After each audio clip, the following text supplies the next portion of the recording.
So we seem to have a brief at the moment, which is, you know, the good young player seems to sort of lose their way into their 20s and 30s, didn't quite make it.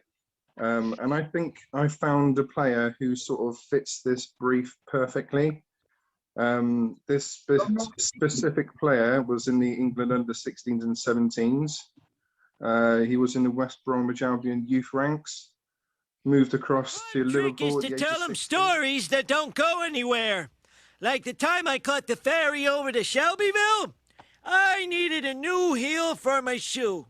So I decided to go to Morganville, which is what they call Shelbyville in those days. So I tied an onion to my belt, which was the style at the time. Now, to take the ferry cost a nickel, and in those days, nickels had pictures of bumblebees on them. Give me 5 B's for a quarter. Yeah, so we got he was there for 4 years.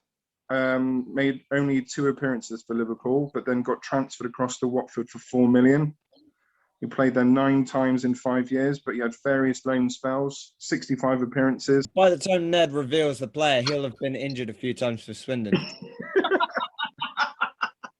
But you know, like this player would fit the brief. You know, he's been good at youth level, but hasn't really sort of made it in the sort of, you know, adult game. You know, 65 appearances, 6 goals. Get on with it. Yes, get on